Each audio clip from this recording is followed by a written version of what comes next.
Welcome back, folks. This is Cruz-sensei, and we are going to keep talking about some different ways to make different sounds using hiragana. First thing on the docket is going to be long vowels. When the same vowel appears twice consecutively in a word, the two are pronounced as a continuous sound rather than as two separate vowels. This is referred to as a long vowel. In general, long vowels are written by adding a to hiragana containing the vowel a, I to hiragana containing the vowel I or e, and u to hiragana containing the vowel u or o. Note that when I is added after the vowel e, it is pronounced as e, and we'll show off that in just a moment in the following chart. Similarly, when u is added after the o sound, it is pronounced as o. There are some exceptions in which e and o are added instead of I and u respectively, but you don't really need to worry about them for now. We'll be talking about those as we pick up new vocabulary.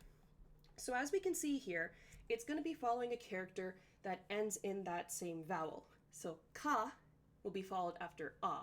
So I'm not going to say ka-a, I would say ka.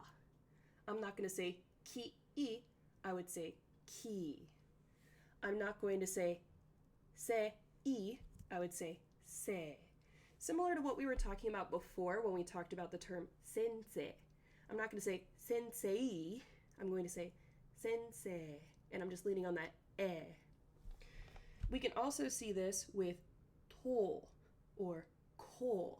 I'm not going to say to-u, I'm not going to say ko-u, I'm going to say to, ko. So we have some words here that we are going to practice reading. So you're going to read the following words, paying attention to the long vowels. And there are also some exceptions here that use e or o for long vowels. Make sure that you practice over these, and we'll also be talking about those further in our class practice. All right, next up we're going to talk about glides. So sounds containing a consonant and y, such as kya, kyu, kyo, are called glides. We talked about these before when we talked about them in the contracted sounds, the kya, kyu, kyo kind of thing. But I just wanted to go and show some different words that could be used with these glides for practice. So make sure that you watch that video on the contracted sounds, and we will be practicing going through these words right here. The reason that I wanted to include this, even though we talked about it before, is to show the fact that they can be included with other things. So we can have a glide with a double consonant.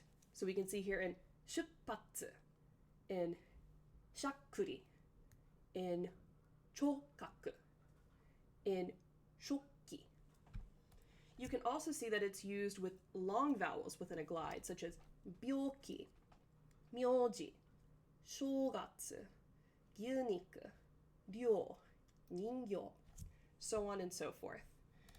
So I want you to practice reading through these in class and make sure that you have a pretty good idea on how to work not only with long vowels and glides. Thank you so much for watching, and I'll see you next time.